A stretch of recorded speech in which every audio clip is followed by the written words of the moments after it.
عید کی رات میں عبادت کی فضیلت بیان کی جاتی ہے، یہ کسی بھی صحیح حدیث سے ثابت بولو بھائی نہیں. روایتیں ہیں ضعیف، لیکن ان روایتوں کی کثرت کی بنیاد پہ بعض فقہا اس کے قائل ہوئے ہیں کہ اتنی کثرت سے ہیں کہ درجہ حسن کو پہنچ گئی ہیں. بات آ رہی ہے سمجھ میں؟ لیکن بعض علماء کی رائے یہ ہے کہ وہ روایتیں اتنی ضعیف ہیں کہ کثرت کے باوجود بھی درجہ حسن کو نہیں پہنچی. نمبر 2، اگر درجہ حسن کو پہنچ بھی گئی ہیں تو شریعت کے مزاج کے کیا ہیں بولو بھائی خلاف ہیں. یعنی جو صحیح احادیث سے جو ہمیں شریعت کا مزاج پتہ چلتا ہے اس مزاج کے کیا ہیں وہ اپوزٹ. مثلا رمضان ہم جب روزہ رکھتے ہیں نا تو روزے کا ٹائم جیسے ہی ختم ہوتا ہے شریعت فوراً کیا کہتی ہے؟ افطار کرو، اپنے آپ کو مشقت میں مت ڈالو، کیونکہ روزے کا ٹائم کیا ہو گیا ہے ختم. لہذا افطار کرنا کیا ہے بولو بھائی عبادت. یہی وجہ ہے کہ رمضان جیسے ہی ختم ہوتا ہے روزہ رکھنا کیا ہو جاتا ہے؟ اس دن حرام ہوتا ہے جس دن رمضان ختم ہوا. آج آپ کو افطار کرنا ہے، عید الفطر منانی ہے، اور روزہ رکھنے پر آپ پر کیا ہے؟ پابندی ہے، تاکہ یہ پتہ چل جائے کہ محنت اور مشقت کا ٹائم ختم ہو چکا ہے. پھر اگلے دن بے شک رکھ لیں. نہیں آئی بات؟ تو یاد رکھو جیسے رمضان کے دن روزے کے لیے ہیں، رمضان کی راتیں بولو بھائی عبادت کے لیے. تو اس اصول کا تقاضا یہ ہے کہ جیسے ہی چاند نظر آیا، جیسے رمضان کے دن کے روزے گئے، رمضان کی راتوں کی عبادت بھی چلی گئی. نہیں آئی بات؟ یہ مزاج ہے شریعت کا کہ بھائی ختم. ہاں ناجائز نہیں ہے، فضیلت کیا ہو گئی ختم. اب جیسے پورے سال کی راتیں ہوتی ہیں، کوئی عبادت کرے ثواب، نہیں کرے کوئی حرج نہیں، اور جتنا ثواب عام راتوں میں ہے اتنا ہی عید کی راتوں میں، تو وہ فضیلت کیا ہو گئی ختم.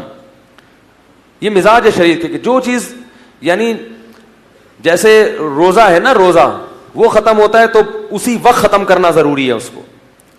اس کی ایک اور دلیل یہ ہے کہ عید الفطر کے دن روزہ رکھنا تو حرام ہے، تو یہ اتنا بھی ہوتا نا کہ آپ نیت کر لیتے کہ میرا روزہ نہیں ہے، بس اس سے کافی تھا نا، کھانا پینا تو ضروری نہ ہوتا.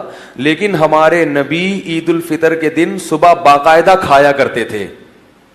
صرف اتنا کافی نہیں سمجھا گیا کہ ہم نے نیت نہیں کی، ہم نماز کے بعد کھا لیں گے، کوئی نہ دن کا آغاز کس سے ہوگا؟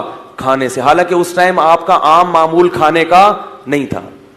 صحابہ اور نبی کا جو معمول تھا نا کھانے کا، وہ ظہر سے پہلے دوپہر کا کھانا. ناشتوں کا اس زمانے میں رواج نہیں تھا، لیکن نبی صلی اللہ علیہ وسلم صبح اٹھتے اور عیدگاہ میں جانے سے پہلے باقاعدہ ناشتہ کرتے تھے. ناشتے کا مطلب جو کھجور کھا لی، کچھ کھا لیا، یہ ثابت کرنے کے لیے کہ آج ہمارا روزہ نہیں ہے. صرف نیت سے ثابت نہیں کرنا، اپنے عمل سے ثابت کرنا ہے کہ جو مشقت کا ٹائم تھا وہ کیا ہے ختم ہو گیا ہے. تو اسی کا تقاضا یہ ہے کہ عید کی رات بھی عبادت کی رات بولو بھائی نہ ہو، کیونکہ جو راتیں تھیں فضیلت کی وہ چاند نظر آتے ہی جیسے دن کے روزے گئے، راتوں کی فضیلت بھی ختم.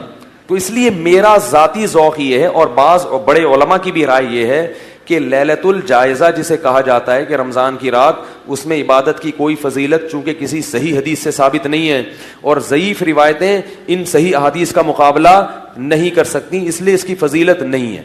لیکن یہ مسئلہ اختلافی ہے.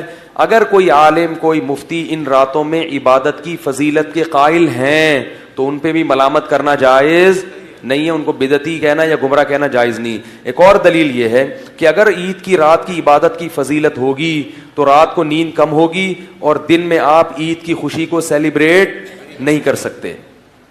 جبکہ جب شریعت نے عید دی ہے تو وہ سیلیبریٹ کرنے کے لیے دی ہے، تبھی تو اس میں باقاعدہ کھانا کھایا جا رہا ہے، اس میں نئے کپڑے پہنے جا رہے ہیں.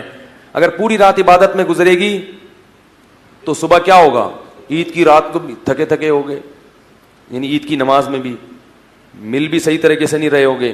تو یہ خود اس سے بھی پتہ چلتا ہے کہ یہ اس رات کی کو اضافی فضیلت دینا یہ شریعت کے مزاج کے خلاف ہے. تو میری ذہن ان دلائل کی طرف ہے, لہذا میں انہی علماء کی بات کو زیادہ بہتر سمجھتا ہوں جو اس رات کی عبادت کی فضیلت کے قائل نہیں ہے. میری رائے یہ ہے کہ اس رات عبادت ضرور کریں, اتنی جتنی پورے سال کرنی ہے, کیونکہ رمضان میں آپ کو جو عبادت کی عادت پڑ گئی ہے, پوری رات سو کے اس عادت کو خراب بولو بھائی نہ کریں. اس نیت سے عید کی رات تہجد پڑھیں کہ پورے رمضان کرتے رہے ہیں, اب ایک دم چھوڑ دی تو سستی ہوتی ہے, پھر پورے سال گول. اس نیت سے عید کی رات کو آپ اٹھ کے کیا پڑھیں, تہجد پڑھیں, فضیلت سمجھ کے نہیں, اپنی عادت کو مینٹین رکھنے کے لیے. اور پھر یہ بھی نیت ہو کہ کل بھی پڑھیں گے, پرسوں بھی, پورے سال پڑھیں گے. آئی بات سامنے؟ تو اس لیے میری رائے میں اس کی کوئی الگ سے فضیلت نہیں ہے, لیکن ساتھ ساتھ میں یہ بھی کہتا ہوں کہ جو علماء اس کی فضیلت کے قائل ہیں تو ان پہ انگلی اٹھانا, ان پہ طنز کرنا, ان کو بدعتی سمجھنا یہ بھی جائز